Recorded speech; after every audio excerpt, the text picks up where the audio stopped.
Noticias, muy buenas noches. Ya me ando rock and rollando según yo. ¿Cómo están? Yo soy Meme Yamel. Bienvenidos a este espacio en donde la neta no peca, pero incomoda y bastante. Acuérdense que nos ven hasta en la sopa, nos escuchan hasta en la sopa. De aquí no hay falla en radio, televisión, en redes sociales, streaming. Ahí nos encuentran para dar y regalar. Así que ayuden compartiendo esto y suscribiéndose a todos nuestros canales de La Neta Noticias, Acústica, Televisión y Radio. Éntrenle con confianza, ¿no? Que aquí andamos. Yo soy Meme Yamel y les doy la cordial bienvenida a un espacio en donde no tenemos nada que celebrar, ¿eh? Nada, absolutamente nada que celebrar. Nada. Estamos ante una situación y hoy, ¿se acuerdan cómo me echaba mis pollitos con los de Monterrey cuando hablábamos del Bronco y todo esto? Bueno, hoy le toca a Guadalajara, a estos amigos que me escuchan en el 1120 AM en Guadalajara. Híjole, mis amigos, híjole, mi radio escucha, híjole, mi gente bonita. ¿Qué onda con su gobernador, oigan? ¿Qué onda con Enrique Alfaro? Gobernador de Movimiento Ciudadano en la entidad de Jalisco. Un gobernador al que le han hecho memes, caricaturas, moneros. Un gobernador al que han tachado de fascista. Un gobernador que hoy se lava las manos. ¿Por qué? Porque es incapaz de reconocer lo que está ocurriendo en su estado. Le echó la culpa al gobierno federal. Les voy a explicar qué es lo que pasó, porque si algunos de ustedes no están enterados, o si es la primera vez que lo están viendo, es la primera vez que nos están escuchando, pues amigos, han ocurrido cosas bien trágicas. No nada más en Estados Unidos ocurren cosas como la de George Floyd en Minneapolis, también en México ocurrió muy similar en Tijuana, para empezar, en donde también murió Oliver, una persona a la que un oficial, de la misma manera en la que muere George Floyd, muere en Tijuana. Solo que ahí, quiero dejar esto muy claro, se quejan ahora porque no hubo protestas en Tijuana, porque es gobernado por Morena, etcétera. Yo no soy fan del gobierno de Jaime Bonilla, ustedes lo saben, no soy fan del gobierno de Baja California, pero ahí el gobernador y las autoridades, en cuanto supieron del asunto, destituyeron y comenzaron investigaciones contra los policías que habían incurrido en este delito, que fue asesinar a una persona mientras la detenían. En Jalisco, no, porque en Jalisco pasó un mes. Así como están las cosas. En Jalisco pasó un mes desde que ocurrió el incidente de Giovanni López, y me equivoqué, no es incidente, es el homicidio de Giovanni López a manos de la policía en un municipio de Jalisco. En Ixtlahuacán ocurre. Muy tristemente, nos enteramos hasta apenas. Les voy a explicar por qué nos enteramos hasta apenas, ¿no? Amigos que nos ven en otras partes del mundo por redes sociales, nos enteramos hasta apenas porque esto es una constante en el país. Esto de los policías reprimiendo a la gente, policías torturando a la gente, policías agrediendo a la gente, es común en México. Ha ocurrido en varias manifestaciones, ha ocurrido en Oaxaca, ha ocurrido en Chiapas. Normalmente en comunidades indígenas, en su mayoría, los pueden reprimir muy fácilmente. Pero también ocurre en la Ciudad de México, en manifestaciones en tiempos pasados. Los granaderos eran el hit acá. Y así nos podemos ir por todos los estados de la República Mexicana y esto ocurre. Esto es una constante en el país. Lo que ocurre también es que ya la gente está harta. La gente ya está hasta el queque por esta situación, porque es de verdad bien triste que no se haga nada. Para el gobernador de Jalisco, para su mala pata, lo que ocurre ahora en su entidad, pues viene en el contexto de lo que ocurrió con George Floyd. Es un gobernador que no tiene contento a la gente, es un gobernador que ha estado reprimiendo constantemente desde el COVID a la ciudadanía. Empezó con estrategias muy difusas, primero que con 5 días de cuarentena se solucionaba todo, luego dijo que no, luego todos quédense en casa, luego dijo yo quiero hacer pruebas masivas, luego es que no me dan chances, que todo es culpa del gobierno federal, y así ha estado, ¿no? Aquí la gran víctima parece ser el gobernador Alfaro de Jalisco, que para él es la víctima del gobierno federal. Y buscó aplicar este discurso del villano y el héroe, en donde él es el héroe y el villano sería el gobierno federal encabezado por Andrés Manuel López Obrador, y lo convierten ahora en una víctima. Pero lo que mis amigos que están en televisión van a ver en pantalla o están viendo en pantalla es la policía que presume el gobernador de la entidad. El gobernador salió a dar un comunicado el día de ayer, hoy en la mañana también dio más información sobre esta situación. Dice que va a haber justicia para Giovanni, que no sé qué sé yo, que bla, bla, bla. Pero Aquí, amigos, es importante que no nos salgamos del debate. El gobernador está buscando lavarse las manos de alguna manera por el tema de la represión de policías municipales a ciudadanos que no usaban cubrebocas. El pasado 21 de abril, si no mal recuerdo, fue el 21, entre el 19 y el 21 de abril, el gobierno de Jalisco emitió un decreto en donde obligaba a las personas a utilizar el cubrebocas y decía que prácticamente, pues, si no utilizaban cubrebocas iba a haber sanciones, multas, y en dado caso que se pusieran agresivos, habría también detenciones y los llevarían a prisión. En alguna parte de este decreto dice que el protocolo, los oficiales primero tienen que entregar un cubrebocas, ¿no? Y si la persona se resiste, pues entonces lo detienen, los llevan a los separos 36 horas y salen, ¿no? Ese sería el castigo, además de la multa económica que vendría por no utilizar el cubrebocas y resistirse a usarlo. Pero aquí voy a poner otra cosa en gran contexto. Esta no es la primera vez que pasa.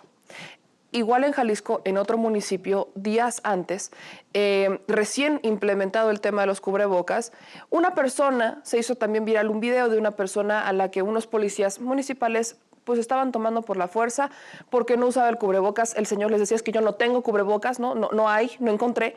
No le dieron cubrebocas, rompieron el protocolo, según establecido en este decreto, no le dan cubrebocas, lo quieren detener. Ahí la ciudadanía intervino muy prudentemente y no pasó a mayores. Guillermo del Toro, ¿no? El cineasta, el director, el productor, muy famoso, mexicano, pero muy famoso en Estados Unidos, intervino, le pregunta a Alfaro qué pasa. Hasta ese momento Alfaro se posiciona del tema y aplica la misma que ahorita, diciendo que no eran policías estatales, que eran policías municipales. Parece que al gobernador Alfaro se le olvida que cuando emite un decreto estatal aplica para los municipios también, porque bueno, los municipios forman parte del estado, no sé si al gobernador se le olvidó o si solo quiere gobernar Guadalajara, no sé, tengo mis dudas ahí, pero bueno, el gobernador insiste en que son policías municipales, que no tienen nada que ver, y así ha vendido todo este discurso. Ya hay detenciones, ¿no? Ya informa el gobernador de la entidad que hay detenidos por esto. Hay 3 detenidos por el homicidio de Giovanni. Dice que no son trabajadas al vapor la fiscalía de la entidad. Esto lo dan a conocer en la conferencia de hoy en la mañana, donde insiste el gobernador en que ellos están buscando justicia para Giovanni. Luego, el día de ayer hablaban de 26 detenidos en las protestas, entre ellos menores de edad, mujeres y adultos. Pero todo esto, mis amigos, tiene un trasfondo más grande, ¿no? Yo les estoy dando como el breve resumen de lo que ocurre. El gobernador tomó la decisión de reprimir a la ciudadanía, no de convencerla, no de disuadirla, no de hacer la chamba política. Él tomó la decisión de reprimir a la gente. Y en esta represión, pues al gobernador se le salieron las cosas de control. Se quiso lavar las manos. Hoy, de hecho, quiero darles la primicia, que hoy no se puede acceder a las páginas oficiales del gobierno de Jalisco. Uno no puede acceder a la página del coronavirus, la página oficial que activaron para dar información sobre el coronavirus en Jalisco. Tampoco pueden acceder a la página en donde está publicado este decreto del cubrebocas, ¿no? El que da origen a todo este tipo de represión por parte de los oficiales.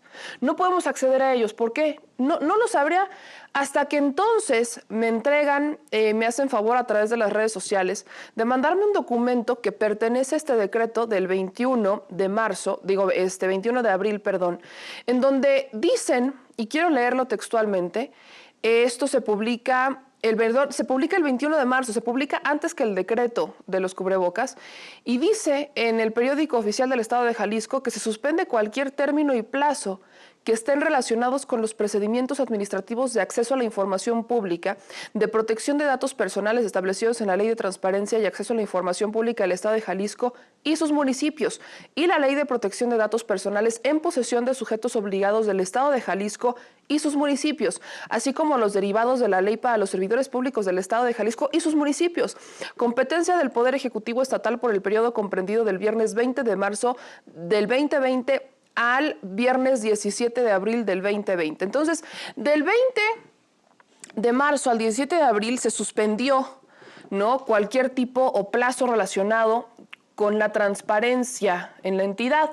Si se dan cuenta, ¿no?, esto ya había ocurrido antes. Hoy por hoy todavía no podemos acceder a estos portales, no podemos verificar la información original del Diario Oficial de la Federación, no podemos acceder a ellos, pues están bajos, ¿no? Se bajaron los portales en Jalisco. Y acá también me parece bien preocupante, porque si se dan cuenta, la redacción del Diario Oficial dice que aplica para el Estado de Jalisco y sus municipios. Todos los decretos aplican para el Estado de Jalisco y sus municipios. Eso es lo que quiere borrar el gobernador de la entidad. Porque su justificación para lavarse las manos es decir que no eran policías estatales, que fueron policías municipales. Pero el decreto aplicó para el Estado de Jalisco y sus municipios. Así están escritos los decretos. ¿Qué quiere ocultar el gobernador de Jalisco? ¿Qué busca el gobernador de Jalisco? Enrique Alfaro solamente ha estado implementando su agenda política. El gobernador Enrique Alfaro de Jalisco solamente está viendo por sus intereses. El gobernador Enrique Alfaro de Jalisco está engrandeciendo a los policías que están golpeando por la espalda a la gente. Hay un joven, Said, al que golpean por la espalda, lo desmayan. Hay videos donde dentro del Palacio Municipal de este municipio Ixtlahuacán de los Membrillos, los oficiales están gritando, los vamos a matar, porque estaban a punto de entrar los manifestantes y tomar el Palacio Municipal. Y son los policías los que dicen, los vamos a matar. Eso es lo que defiende el gobernador. Muy tristemente, mis amigos, en redes sociales ya se desató todo esto de los bots y de las cuentas que apoyan de forma orgánica e inorgánica al gobernador. También hay respuestas, obviamente. Ese video que ven en pantalla es justo cuando dicen, los vamos a matar. Todos tus videos están disponibles en nuestras plataformas sociales, están disponibles para que ustedes los vean y no los olviden, los compartan incluso. No crean que no los hemos compartido, claro que sí. Pero respetamos un poco el tema de la televisión, ¿no? Respetamos un poco el tema, porque yo sí soy fiel creyente que la violencia no es solución. Pero aquí, este gran contexto, como les digo desde el principio, no es nuevo. Es algo con lo que hemos vivido durante años y ya estamos hartos. Estamos cansados. No podemos permitir que sean las autoridades que se supone nos protegen las que nos estén matando. El gran problema es que mientras el gobernador de la entidad está muy preocupado por los empresarios que tienen que abrir, está muy preocupado por los intereses a los que responde, ¿no?, intereses privados a los que responde. Mientras el gobernador está muy preocupado por pagarle a las grandes empresas de comunicación digital y comunicación social que les adjudicó contratos, porque no hubo licitación, se las adjudicó. Mientras el gobernador está muy preocupado, sus bots están queriendo defender el tema de Tijuana, no quieren comparar que son un boicot de Morena y que esto es culpa del presidente. Amigos, no se salgan del debate, ¿eh? Haya sido como haya sido, esto es responsabilidad del gobernador. Responsabilidad por omitir un delito desde un mes, responsabilidad por no tener control de lo que pasa en su estado, responsabilidad por omitir la transparencia y la verdad, responsabilidad por quererse lavar las manos. Y si el señor tiene pruebas de que las manifestaciones son provocadas, que las demuestre y que se encarcele a los responsables. Pero esto es increíble, que sea un gobernador el que estamos viendo que se lava las manos y que simple y sencillamente no abona ni al debate, ni a la transparencia, ni a la crisis. Si el gobernador quiso aplicar una como en Estados Unidos para desviar la atención de su mal manejo del COVID, le salió, pero aquí no se lo vamos a permitir. En Jalisco se le olvidó que tenía que hacer política social, disuadir en vez de reprimir. Y ahora no se habla del COVID en Jalisco. No, ni siquiera se puede acceder a su página del COVID, ¿eh?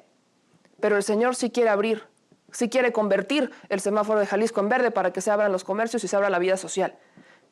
Entonces, ¿de quién es la culpa? ¿Del que omite la verdad, publicando mentiras y bajando los portales de transparencia, o el que está pidiendo las pruebas para ejercer la justicia que se necesita? Yo se las dejo de tarea. Regresamos.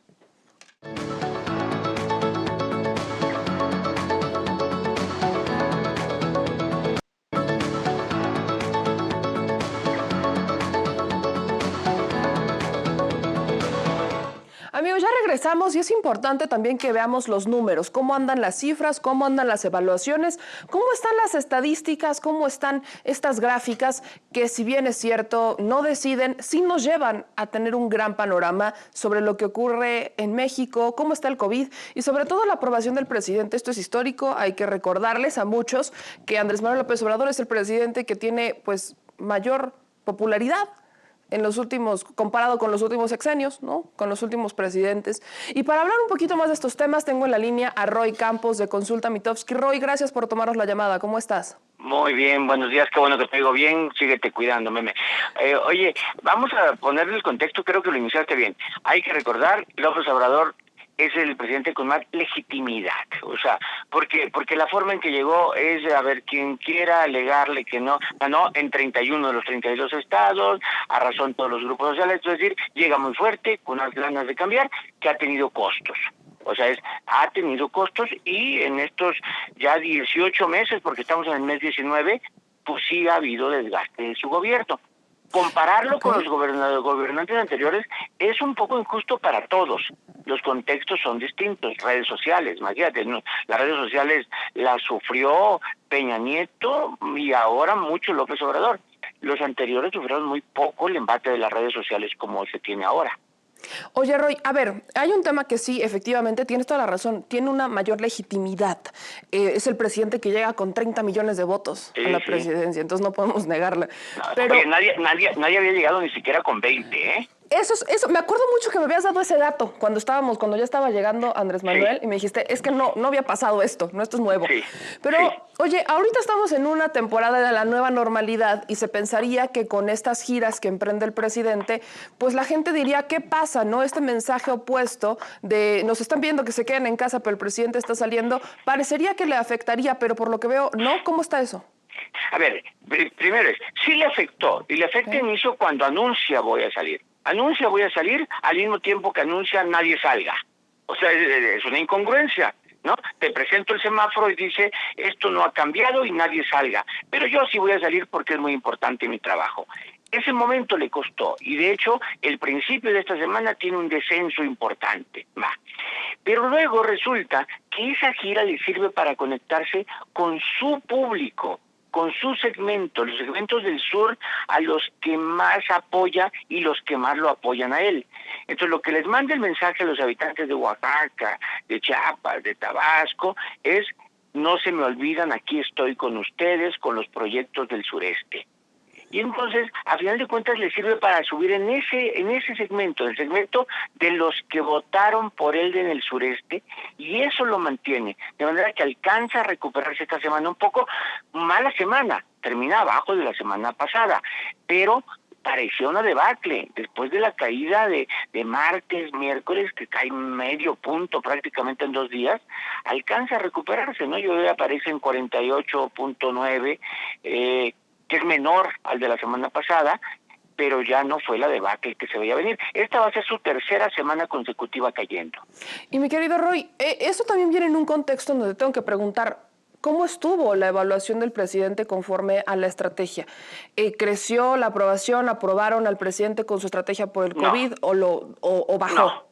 No. Si ponemos el saldo final del COVID, porque hay que recordar que está a los 100 días del COVID, ¿no? O sea, de finales de febrero al 6 de junio, son 100 días, esa pierde. Ahí en ese segmento pierde. Cae prácticamente, pongámosle, entre 8 y 10 puntos en ese periodo, pero con incrementos y subidas, ¿no? O sea, un decremento inicial impresionante por su falta de empatía a las víctimas, por llamar a los abrazos, por no respetar el quédate en casa.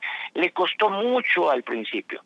Después un poco se recupera durante la estancia cuando él decide respetar la sana distancia. Él decide no salir, se le veía desesperado, quería salir, pero no lo dejaban salir, y en ese momento sube, cuando él llama a la sana distancia respetándola.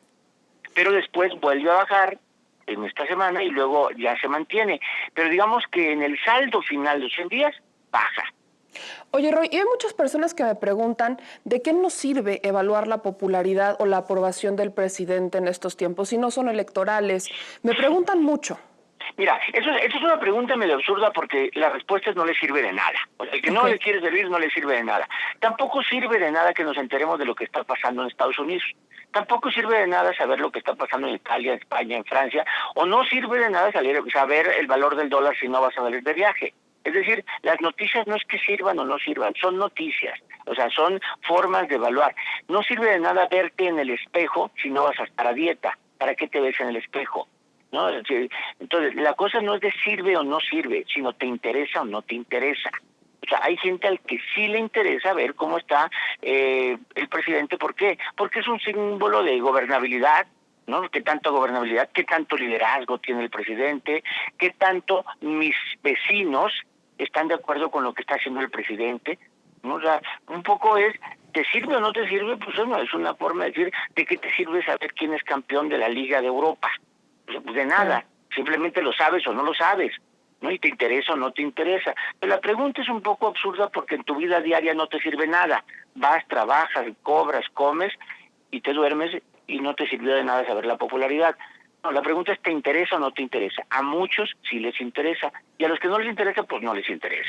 Y en cuanto a esto que nos interesa, una figura que se volvió muy relevante en esto del COVID fue la de Hugo López-Gatell. Sí. Esa fue una figura muy importante que la única, también... Creo que la única. La única. Me dices, no hay más. Párenle, no hay más. ¿Cómo estuvo la evaluación de Gatell? Bien. Mira, López-Gatell bien evaluado, bien evaluado. Podríamos criticar lo que quieras, pero la gente lo ve como alguien que da la cara todos los días, que en forma seria explica, sabe, controla, a veces hasta, según yo, trata mal a la prensa cuando no le gustan las preguntas, pero ese es otro asunto. El ciudadano lo ve bien. Las últimas semanas, prácticamente el último mes, se ha mantenido un 51% la cantidad de personas que lo ven bien. Ojo, para un político eso es impresionante. Ningún otro político en México tiene, salvo López Obrador, tiene esta cantidad de opiniones positivas. Ahora, también sus opiniones negativas, que empezaron siendo por ahí del 7-8%, luego fueron 13%, y ahorita están en el orden de 27% que piensan mal de él. Bueno, sigue teniendo una opinión buena, 51 contra 27. ¿Han crecido sus negativos? Sí, se han crecido sus negativos. ¿A qué horas crecen sus negativos? Yo creo que cuando se le cuestiona el asunto de los pronósticos, del aplanamiento, del cubrebocas, o sea, temas muy concretos que lo han hecho caer. Pero conserva una buena imagen, y más para un político, porque aunque él se diga científico, pues ya juega en el carril de los políticos. Sí, ya quiera o no, ya está de ese lado. Ya está ahí, sí, ya está clasificado ahí, digamos, sí. ¿No? Aunque él no quiera. Aunque no quiera, está ya de ese lado. Sí, y otra cosa que me parece importante, ayer veía una encuesta a personal médico en México sobre el COVID, arrojó datos interesantes. A ver, cuéntame un poquito sobre esta encuesta. Mira, mi resumen es, un poco le puedo preguntar a los mexicanos, ¿tienes miedo? ¿Te da miedo morirte? ¿Te da miedo infectarte? ¿Qué piensas del coronavirus? ¿Cómo calificas al seguro social? Puedo preguntarle al ciudadano y lo evalúa con algunos criterios. Pero cuando le pregunto al personal médico, lo evalúa con unos criterios de más conocimiento o de más sensibilidad, como le quieras llamar. Pero, por ejemplo, el personal médico en México es más crítico a todo lo que ha hecho el gobierno, a todo lo que ha hecho, ¿no? En la aprobación de López Obrador, abajo del 40% sobre el ataque del coronavirus. Le pregunto, oye, ¿y qué tanto ha protegido a los médicos? 74% dicen, no nos ha protegido bien, no nos ha protegido. ¿Ha hecho lo posible para evitar muertos? 65% dice que no. Sin embargo, son más solidarios con el gremio. ¿Cómo evalúas a la Secretaría de Salud? Bien. Al IMSS, bien. A los institutos locales de salud, bien. ¿Por qué los evalúan bien? Porque están sus colegas jugándose la vida.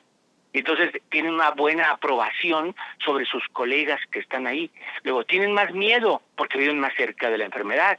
Entonces tienen más miedo, más del 80% tienen miedo a infectarse, más del 70% miedo a morirse. Viven más cerca de la enfermedad. Entonces yo te diría que temen más, son más críticos al gobierno y más solidarios con el gremio. Esa es la característica, yo te diría. Ok, que no es diferente a lo que hemos estado percibiendo, estas quejas, estas denuncias que han llegado por parte del personal médico, no es diferente a lo que vemos en el día a día.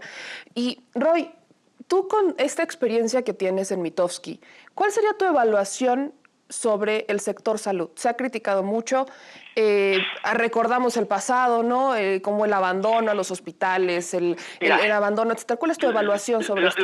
Lo tengo muy claro y no son ni aplausos ni abucheos. Ahí te va.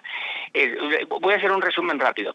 Dejaron un sistema de salud destrozado. En eso tiene razón el actual gobierno. El sistema de salud no estaba preparado para recibir esta crisis. Es lo primero que tenemos que aceptar. Segundo, nos llega esta crisis y el gobierno hace lo posible por prepararse.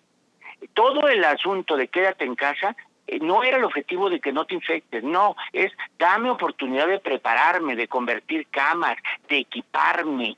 O sea, ese era el objetivo. Si nos llegaban los infectados al sistema de salud, si nos llegaba al principio, esto iba a ser una masacre. O sea, no íbamos a tener ni camas, ni hospitales, ni médicos. Entonces, estas semanas sirvieron para equiparse. Hubo una falta como de comunicación, pero es que no podían decir, ningún gobierno dice no podemos. El gobernador dijo, estamos preparados, no nos va a pasar nada. La verdad es que sí nos iba a pasar. Entonces, hicieron bien en el periodo de la sana distancia. Ahora, donde hay dudas es cuándo salir a la calle. Y ahí está teniendo el problema. Entonces, ahí está cómo explicar que ya es hora o no es hora de salir a la calle. Si están esperándose que no haya muertos, pues nunca los van a sacar a nadie a la calle. O que no haya infectados.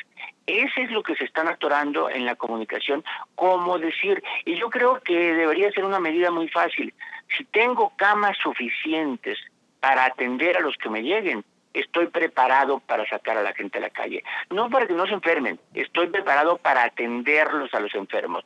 Esa es la única medida, ya me preparé, ya tengo protocolos de atención, ya tengo respiradores, ya tengo camas listas, ya pueden salir a trabajar, a ganarse la vida, que yo estoy listo para aquel que se enferme. Eso debería ser muy sencillo, debería ser la comunicación, pero se han atorado por un pleito político, que con lo de Jalisco se evidencia ese pleito político. Muy lamentable lo de Jalisco, que de hecho lo comentábamos al inicio del programa. Ya para cerrar, mi querido Roy, ¿cuál es tu evaluación general sobre esto? Existe, por ejemplo, Gatell implementó esto de explicar, ¿no?, el modelo Centinela, que si las cifras son ciertas, que las cifras son... Que ahí hubo un tema de confusión, también se comparaba con las pruebas, que por qué no tenemos más pruebas. Tú que te dedicas al tema de las gráficas, las estadísticas, de esto vives, Roy. ¿Qué opinas sobre eso? A ver, primero, para mí podría decir, los 3 errores de Gatell para mí son... Uno, el haber sacado de las pruebas Centinela. Se dejó presionar por quien le decía que estaba subestimando, saca, lo explica muy forzadamente y luego no haya cómo atorar ese 8.2 de factor. No tenía que haber sacado ese programa Centinela, siquiera lo usa, pero no lo sacas. 2, los municipios de La Esperanza, que fueron un efímero. Ya la siguiente semana se le habían olvidado los municipios de La Esperanza y ya ni se mencionaron en el semáforo. O sea, ese es otro error que sacaron en la comunicación. Y el tercero tal vez haya sido el del cubrebocas, ¿no? Esta confusión que al principio no sirve para nada, no está comprobado, bueno, sí lo uso, bueno, voy a usar para mostrarlo. Y la verdad es que yo creo que nunca nos quiso decir la realidad, que no había suficientes cubrebocas en México, no podía recomendar su uso, porque si recomendaba su uso, dejaba a los médicos sin cubrebocas. Entonces estaba atorado en una comunicación, pero son los 3 errores principales. Entonces, y el no hacer pruebas, creo que no fue incorrecto. O sea, no fue incorrecto. No había poco dinero y prefirieron destinar el dinero no a hacer pruebas, sino a equipar hospitales. Y esa fue una decisión que al final de cuentas tiene su sentido, en el que si tienes poquitos síntomas te vas a curar solito en tu casa. Entonces mejor recomendamos que todos se queden en su casa y ahí estamos con las infecciones controladas y usando el dinero para equipar hospitales. No era fácil con un país que no es rico y un sistema de salud que no estaba bien preparado, no eran fáciles las decisiones, pero tenemos que partir. López-Gatell ni es tonto ni es ignorante. Podrá tener muchos defectos, pero esos 2 defectos no los tiene. Mi querido Roy Campos, qué gusto escucharte y estamos en contacto para más estadísticas que generen en Mitofsky. Hasta luego, Yameli, gusto en saludarte. Ahí lo tienen, amigos. No lo digo yo, lo dicen los especialistas, los dicen los que se dedican al tema de las gráficas. Por eso para mí era muy importante hablar con Roy Campos, porque es una persona que entiende de las gráficas, que entiende del modelo Centinela, que entiende de las cifras, entiende de las pruebas, lo entiende porque a eso se dedica. Si una persona que lo entiende y a eso se dedica dice que la estrategia del gobierno estuvo bien porque no había dinero y porque tenía una justificación. Si una persona que entiende las gráficas dice, si quiero usar el método sin tenerla que lo use, pero que no lo explique porque no se va a entender y porque se va a estancar y lo obligaron de alguna manera, lo presionaron, porque es un tema político, hubo una presión política, claro que sí. No todos estamos listos para entenderlo y los que lo entendieron defendieron a Gatell, pero esto tristemente se convirtió en un tema político. Aquí en vez de ver solidaridad, esa solidaridad que tanto presumimos cuando vienen los sismos, los terremotos, las inundaciones, esa solidaridad hoy en tema de COVID no se vio. Aquí lo que se vio es sacar raja política y eso es algo que no se nos puede olvidar por nada del mundo. Estamos pendientes todavía de más netas, es viernes de coronavirus, viernes de se quedan en su casa, viernes de si no tienen que salir, no salgan, viernes de hay que hacer nuestra parte. Porque sí, amigos, aunque ustedes no lo crean, solo el pueblo puede salvar al pueblo. Y no solo aplica para el COVID, aplíquese para todo en la vida. Yo soy Meme Yamel y nos vemos el lunes con más entrevistas, con más netas, porque decir la neta a nosotros no nos cuesta. Síganos en todas las redes sociales, en Twitter, en YouTube, en Instagram, síganos por todos lados. Síganos también en La Neta Networks en Facebook, en La Neta Noticias en Facebook. Síganos en Acústica Noticias. Véannos en televisión en el canal 79 de Easy y en radio. Nos escuchan por el 1150 AM en la Ciudad de México, 1120 AM en Guadalajara y 600 AM en Monterrey. Les mando un beso bien tronado. Adiós.